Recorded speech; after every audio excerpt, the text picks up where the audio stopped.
Good morning, everyone.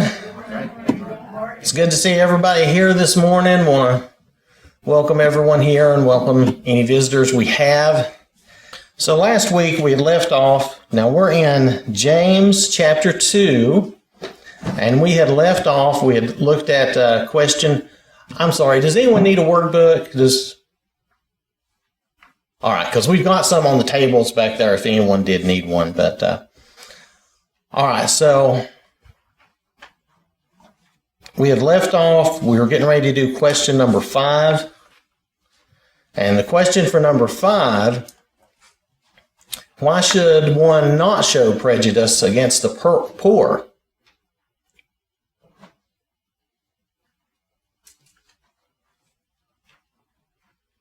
Well, our text says, if you look back at verse 5, I'm sorry, did you have something? Anyone? No? Okay. I thought I'd seen movement, sorry. Our text says, God has chosen the poor to be rich in faith and heirs to the kingdom, which he has promised to those who love him, right? So they may be poor in an earthly or worldly sense, but spiritually, every Christian is spiritually rich in the blessings of God, and that is much greater than any earthly wealth we may have. So continuing on, if no one has anything on that, then if we look at question number, I'm sorry, go ahead. I was just going to say that the idea of showing prejudice towards anyone is the opposite of showing love. And we're always to love our brother or to love our neighbor. Jesus said, love the Lord your God and love your neighbor as yourself. Showing prejudice is not showing love. Right, showing prejudice is not showing love at all, right. And that's that goes back to where we had looked at earlier, back in verse 4, becoming a judge with evil thoughts. If we're not showing love and we're showing some sort of partiality or prejudice against people, then we're not walking in love. We're not doing what we should be. So if we look at question 6, what had the rich been doing against those to whom James wrote this epistle? He had a specific example. When they oppressed the poor and they drug them into court and just in general mistreat them. Right. In general, they were oppressing the poor and the normal people, because there's poor, there's rich, then there's these people that are in between, right? We refer to that as maybe the middle class.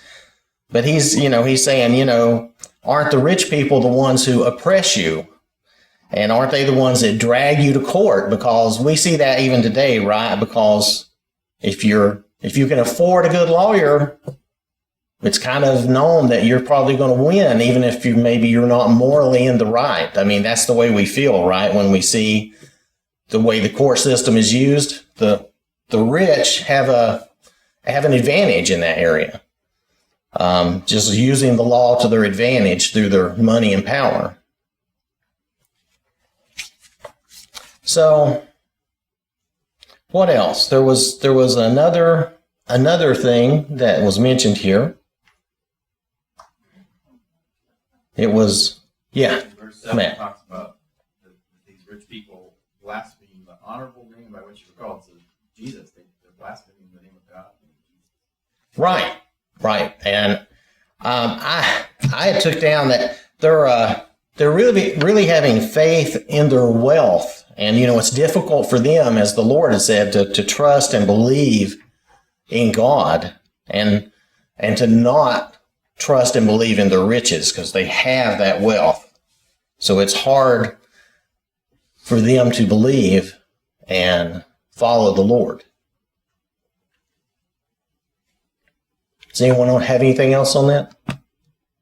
You can be Yes. rich, but it's the way you handle your money that makes the difference. Yes, you can be rich. There's nothing wrong with having an abundance. God promises us a lot of things, and you may be rich, and it's how you handle it. It's how you deal with others.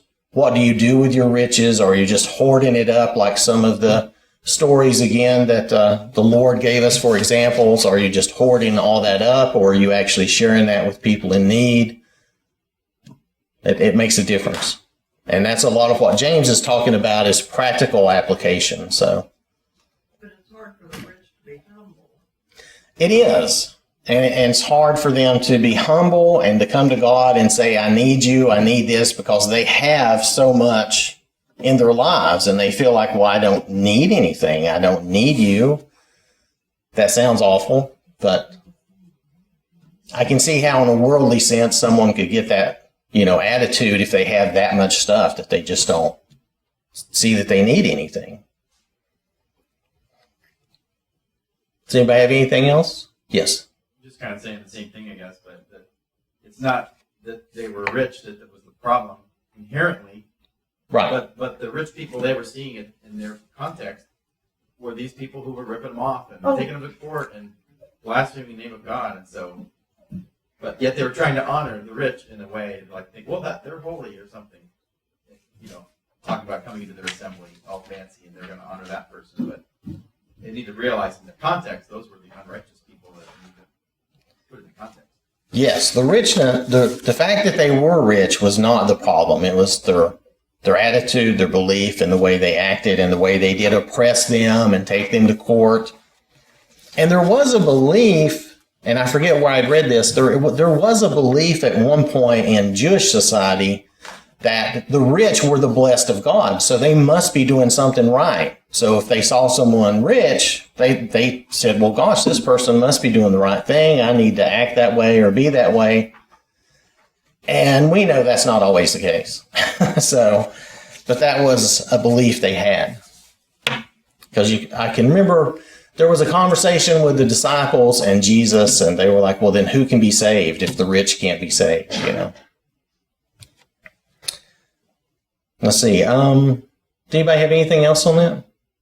It just says that the rich find it hard to be saved because they have it all. Right. It's easier for a camel to go through the eye of the needle than for a rich man to be saved. Right. That's the conversation I was thinking of. And yeah, that's what Jesus said. Yeah, that was the example he used. But he did say right after he said, but with God, it's possible. All things are possible. There are few rich people. Oh, there are. But there's not as many of them as there are poor. Poor people need something and they know it. You know what I mean? Yeah, poor people are in need and they know they're in need. They know they're in need. Rich people, sometimes they don't think they have a need. Right. They don't think they have a need. The rich person, that's kind of what I was saying earlier, is that, sometimes they don't have any need, so they don't feel like they need God. See, so we want to look at question 7 next, and that is, what would be well for them to do? And he's pointing us back to verse 8, if you notice. Love your neighbor as yourself. Right, you shall love your neighbor as yourself, right? I mean, that's what it comes down to. It's what Kim was mentioning a few minutes ago. If we fulfill the law of love, we won't have prejudice against anyone. We won't treat anybody special. And now, I noted here it says to fulfill the royal law, you shall love your neighbor as yourself. So why is that a royal law?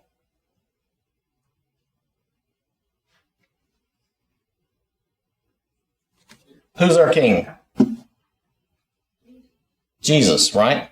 So Jesus is our king. He gave us this royal law or decree that we love your neighbor as yourself. Right?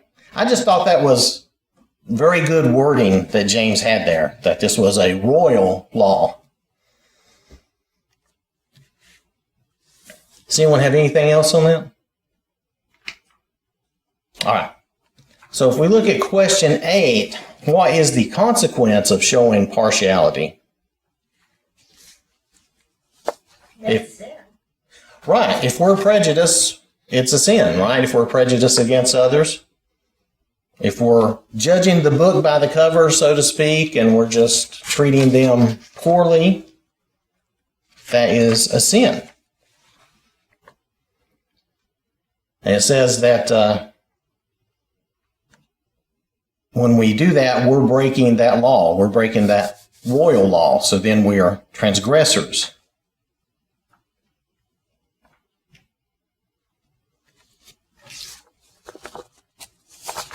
If we look back at verse 9, it says, you are convicted by the law as transgressors. So,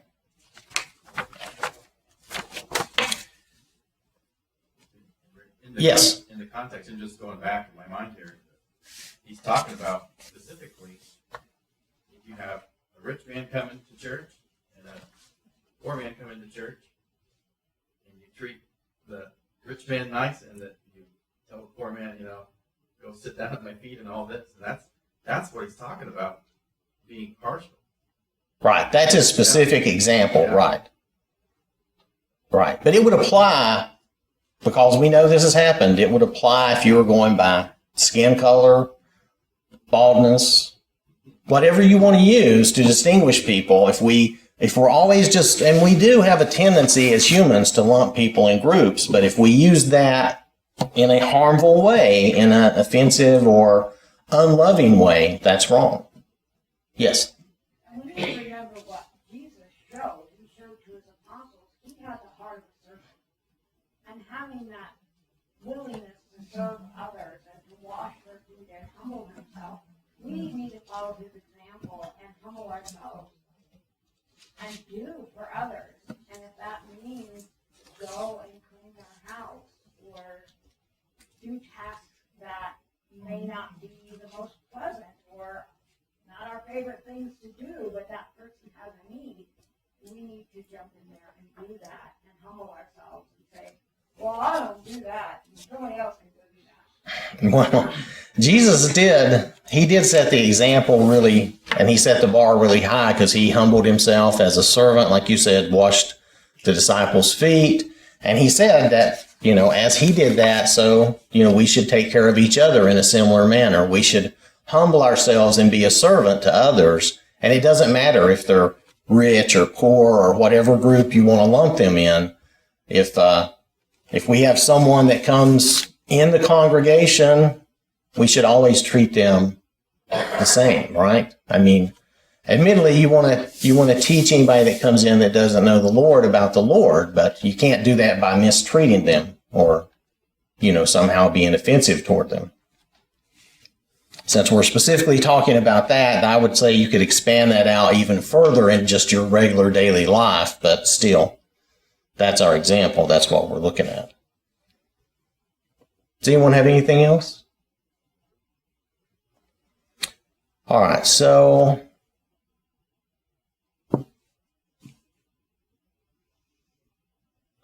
if we look at question number 9 of what is one guilty if they stumble in just one point of the law. This is further, continuing on that point. Right. If we stumble on one point, in other words, if we break one part of the law, we're guilty of all of it, right? And if we look at it from that perspective, any sin, would be equal to any other. And there would be no mercy in the law in that sense. Yes. I can't remember where it says it, but it says, take heed lest we fall. Right. Take heed lest we fall. It's interesting to think that, if we don't do this one thing, then we're guilty of all. And when we think of all, we think, well, but I didn't murder somebody, I didn't steal, maybe I wasn't as kind as I should have been, or I didn't take advantage of that opportunity to get to know that person or find out what they might have needed. But here, that's a heavy thing to think about. You're guilty of it all.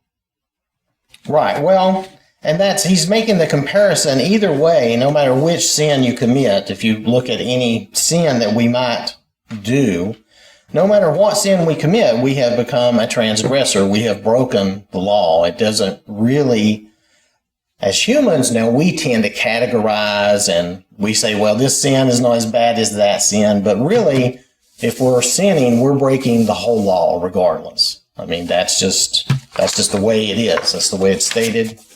Yes. I was thinking of when Jesus said the woman that was caught in the act of adultery brought forward, that he said, those who have not sinned cast the first stone, and no one did. So, we've all sinned and come short of the glory of God. Right. We know we've all sinned, and he was making that point to those people who were getting ready to stone that woman who had been caught in adultery. He made that point because if you start, Jesus was trying to bring us back to the actual heart and spirit of God, that spirit of love, so that we forgive one another. We have that mercy for one another rather than just, we're going to stone everybody. When you do something wrong, you're dead. If that was the case, none of us would survive. We would never live. I was going to say too, we don't know what he wrote in the ground, because it said he wrote something in the ground. But speculation is possibly he might have written down the sins that people might have committed, like adultery, murder. Right. We don't know what he wrote, but it could have been something that convicted their hearts, let them know that, he knew, because he knew people, he knew what, he's still God in the flesh, he knew everything. So, all right. So if we look at question 10, so then how should they speak and act?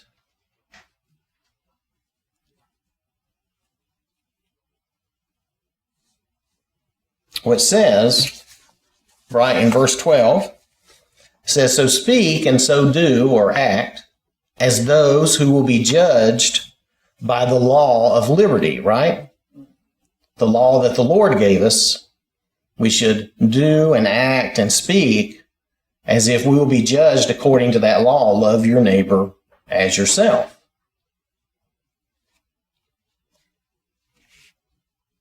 So now why is that? That's the second part of this question. Why? Because mercy triumphs over judgment. Right, because mercy, remember this all goes back to showing favoritism and being prejudiced and all that. I mean, this is all about that. And mercy, showing someone love or mercy, triumphs over judgment rather than, this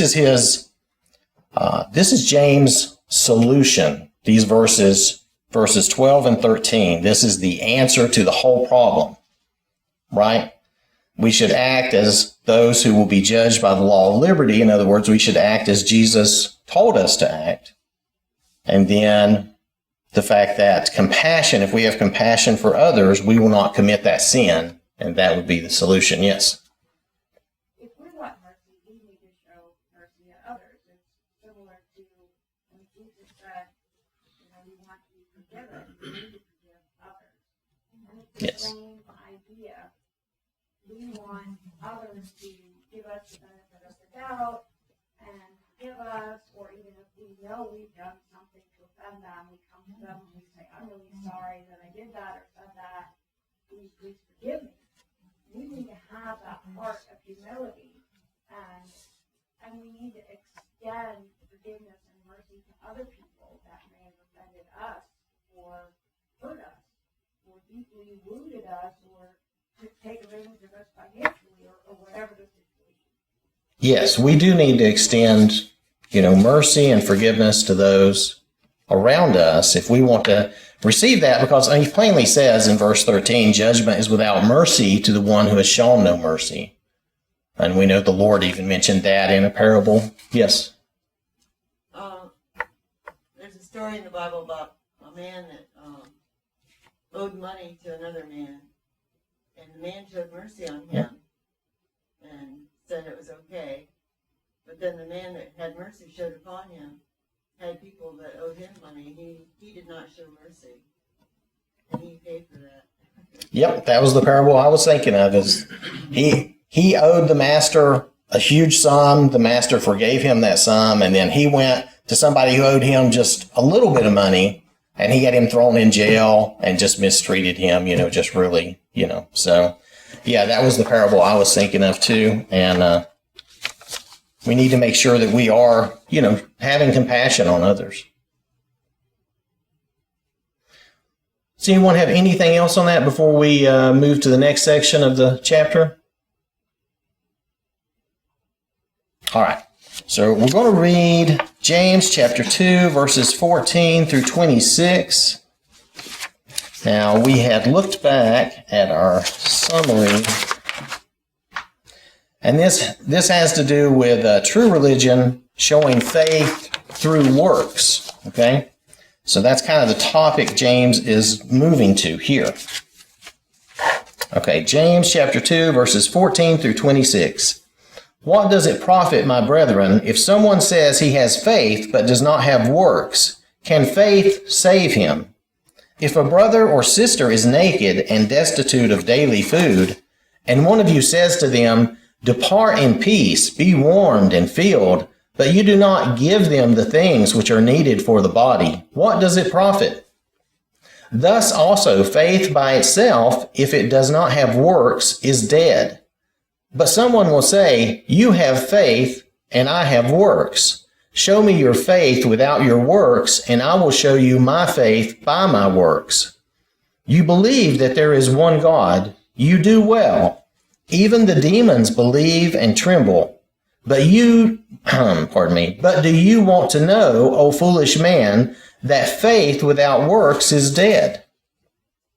Was not Abraham our father justified by works when he offered Isaac his son on the altar?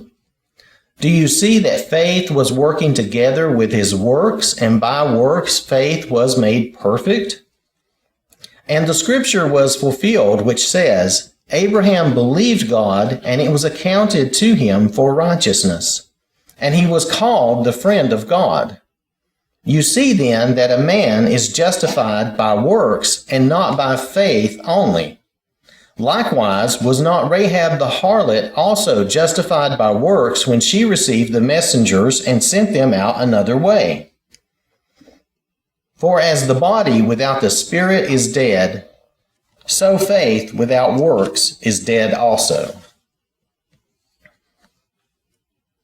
So with that text in mind, with the things that James is teaching us here, question 11 is what question does James address next, right? So that's kind of an odd question to question. Too many questions. Anyway, verse 14 basically just lays this out. This is simple. It says, what does it profit if someone says he has faith but does not have works? Can faith save him? That's his question that he's addressing, right? So he's given us this question. Yes? Faith always prompts us to do something. I mean, if we have living faith, it will prompt us to do something, whether it's to feed someone or take care of someone, or even to be baptized into Christ. It all takes faith. Faith does always prompt us into action. Just like you're saying, faith, if you believe, you're going to act upon that belief. You're going to have that action, whatever that action may be, from prayer to baptism to helping others to all those things. Does anyone have anything else? All right. So if we look at question 12, what example is given to illustrate the futility of faith without works?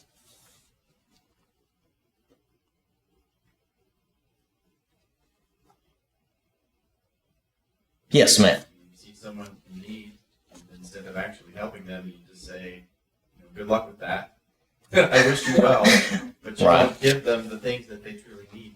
And that's just false faith. You're not really doing it. Right. If we see someone in need and we're just giving them empty words, if we're just saying something to them, even if it's nice, and I can understand that, but if we're not actually doing something to help them, then that's not a practical working faith. That's not really doing anything for that person.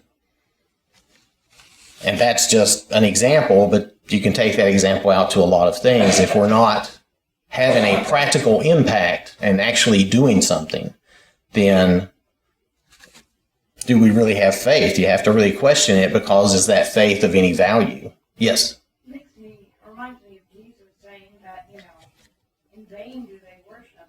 When we have just words, empty words that are meaningless, to say, well, I hope everything goes well with you, or we actually see that they're in need, and we just act like the two fellows with the Samaritan on the side of the road, or the man that was beat up and robbed. Oh, We yeah. pass by and we just, oh, well, I can't deal with that. I got stuff to do. And we do nothing. Our attitude and our heart condition is not right. And I think it affects all of that we do. I think it would affect our worship to Him. Well, yeah, part of our worship, really worship, is what we do every day for God, is how we live our lives for God every day. That's what real worship is. It's not just being here. This is, yes, a congregational worship and study that we do. But back to what you're saying, the Good Samaritan is a good example. There were two people, and I forget, one was a Levite and one was maybe a priest. They passed right by on the other side of the road from the dude that had been beaten and robbed and left there. And they did nothing to aid him. And then this Samaritan comes along and helps him. That's a practical application of helping someone in need, right? And not just, well, they didn't even speak kindly to him. They avoided him totally, tried to stay out of the situation. And that's just an example. I mean, when we see someone in need, someone who needs help, we should try to do what we can. We can't necessarily save the world or save everybody, but maybe we can help, Does anybody have anything else on that? I just got to think about Boaz and Ruth, how he saw her need and he stepped in and took care of it. Yeah, Boaz did help Ruth and, is it Naomi? Is that the right name, Naomi? That's right. Her mother-in-law. Yeah, I know, but I mean, she ended up being helped also, is all I was getting at. That's all I was thinking of. But yeah, Boaz did step in and help them. It's a little different situation but still, that was, he allowed people to, glean from his fields like he was supposed to. He did that, and that helped the poor in that area. So he was definitely doing something like that. So I think we have time for at least one more. So if we look at question 13, so what is the condition of faith by itself without works? It's dead. It doesn't do no good. It's dead.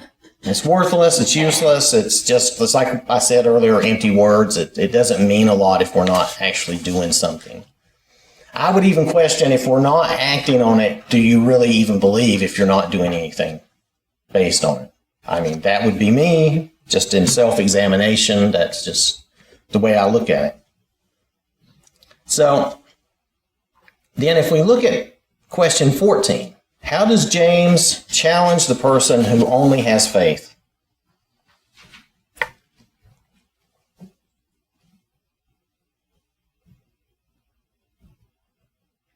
Well, of the show me faith, right? Missouri. Show me. yeah, Show me. he's doing the Missouri thing. Yeah, show me. If you have faith, show me. Yeah, show me. Show me your faith. Without your works, show me your faith. You can't. It doesn't work. Because there's nothing to see. That's right. There's no practical evidence. There's no fruit or result of faith in that sense. Yes. And we saw Jesus in his ministry. He had so much love and compassion. Everywhere he went, he had mercy on these people. They would call out to him, and they would reach out to him, and he would heal them. And it talks time and time again in the Gospels about Jesus having compassion. And sometimes it was a word he would say, and that person would be healed. They would go home and find their loved one was healed. Or I think there was somebody that was dying. I think it was the Roman centurion. And Oh, yeah. marveled at his faith. Yeah, the Roman was like, you just say the word and I believe you, it's done. So he had a lot of faith in the Lord. All So about action. Right. Right. And Jesus had that compassion and that action, and you see the fruit in his ministry all the time, everywhere. I mean, the only place was it Nazareth where he said he could do no great works there because of their unbelief? So, I mean, other than that, and that really wasn't his fault, and it doesn't say he didn't do anything, it just said he couldn't do any great works. So, it's just something to be aware of. But he had that fruit all the time, and he's our main example. I mean, the Lord is. Yes, Shirley. Going back to the question 12, where we are to help those that are in need with everyday needs. Oftentimes what we do is we call someone up and we'll say, well, could I do something for you? Could I prepare you some food, or do I need to go to the store for you, or whatever? And lots of times they will say, no, I'm okay. But to take that a step further, we should really, just say, I'm making some food. Are you going to be home? I am planning on bringing this over. I want to make sure you are home. And you just take it a step further and do that. Instead of just the offer, I see what you're. If you tell me if I'm wrong. Just don't. Instead of just making the offer, you just go ahead and do it. Yes, you just take the initiative and go and do something, and that way you know that you have helped that person. Right, because we can take the initiative and help someone. Right, and yeah, I understand. It's more than just making the offer, though. Sometimes, depending on what it is, I understand we may, offer because we don't know what else to do. But yeah, if you know you're doing something that you can help and you can just take the initiative and go do it, that is the better road, right? Does anyone? Yes, Matt. And that's probably a cultural thing for us, that we're also, in our American perspective, we're self-sufficient, and it's a shame or something to need help. But maybe the folks in the older times were more down to earth, and it's like, yeah, I need help, and they wouldn't put on that false air that maybe we can do. Like, if you offer me something, well, I'm okay, when I'm not okay. Right. We feel very self-sufficient, and we do feel a sense of shame if someone helps us sometimes in our culture. And that's hard to fight against, so I understand that. And we do want to allow people to help us when we need it. And yes. The Lord said that there's a blessing in receiving from others. We can't always be the giver. Sometimes we need to humble ourselves and receive and acknowledge that, yeah, that would really be helpful if you did that. I had a friend, and there was a death in the family, and she had young children. And she was talking about how they had so much to do to get ready, and there were the calling hours and the funeral and the children. And I said, let me take the children so that you have less of a burden. And I remember a couple weeks after, she said that was so helpful. Just to not have tiny toddlers and preschoolers underfoot running around in the nursing, or not on the funeral home at calling hours.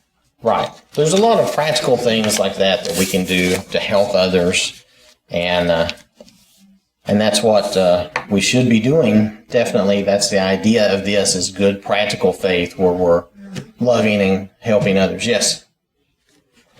Years ago, over 30 years ago, I was on the other end. I was always giving, but it came to the point that people were giving to me, and it was very difficult. But I knew I had to take it because I was to the point I had to. It was back when Larry had lost his stomach and he didn't have a job. And we were without. We had a house payment, and we still had the 2 boys at home. Right, and you needed help. That's understandable, yeah. So, you all don't know this, but the church in Medina where we were at, they paid our utility bills, and they paid our house payment for several months. And And they came to me one day and wanted to know how I was doing financially, and I said, I think I'll be okay this month, you don't need to help me. They said, we're gonna help you one more time. Well, at that point, we were getting ready to build a building. And I said, I know where that money's coming from, and I hate to take away from the building fund. And they said, the church's not the building. The church are the people, and you are the people, and we're going to help you. And that Right. really touched my heart. Because people are more important than the building. The congregation is what counts. The congregation, the people, are the church. The people are what makes up the body of Christ, not all the buildings that we create and all the pews and things. Not that these aren't good things, But but on a side note, there was hardly a Sunday that went by that I would shake hands with somebody with a $20 bill in my hand coming back. Went on for months. that's really nice of them. That's really good. All right, I'm going to have to stop us here. I know I have run over, and I want to thank you for your time and your attention. We'll come back next week and pick up with question 15. Thank you very much.